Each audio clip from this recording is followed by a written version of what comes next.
ኑ ወደ ተራራዋ እንቁ ልደታ እንውጣ።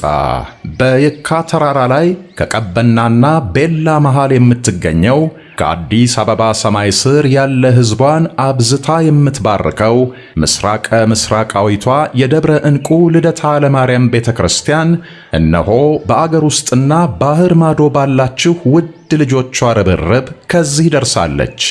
አሁን የቀሯት ጥቂት ነገሮች ብቻ ናቸውና የጀመራቸዋትን ሕንፃ ቤተክርስቲያን ግንባታ ለመጨረስ በወረሃ ጾሙ ሳምንቱን ሙሉ ለቁርስና ምሳ ያስቀመጣችሁትን ቁርስና ምሳዬ ለእንቁ ልደታዬ በማለት ከበረከቷ እንድትቋደሱ ተጋብዛችኋል።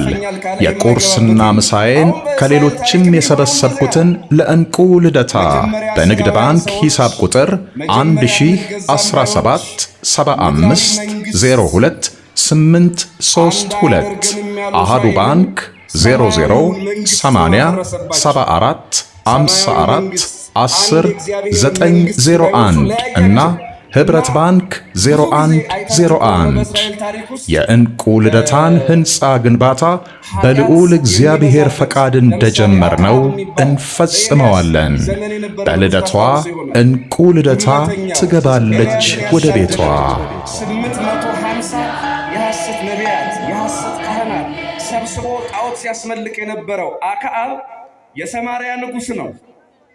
በዚህ ደረጃ ኃጢአትን የወደዱ ለምንድን ነው?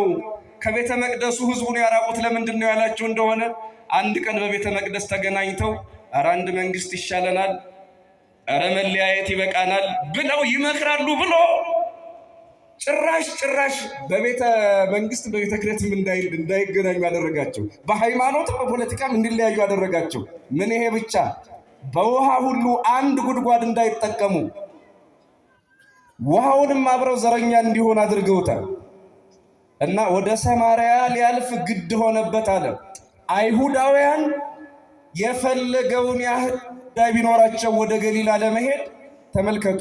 አንድ ሰው 4 ኪሎ ተቀምጦ ወደ 6 ኪሎ ለመሄድ ከ4 ኪሎ በፒያሳ ነው የሚሻለው በ5 ኪሎ የሚቀርበው? ምን አላችሁ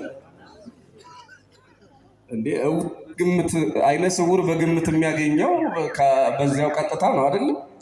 ግን 5 ኪሎን በጣም ከመጥላቱ የተነሳ ወይ በዚህ በአዋሪ አርጎ ወይ ደግሞ በፒያሳ አርጎ ወደ 6 ኪሎ። አያችሁት እብደቱ?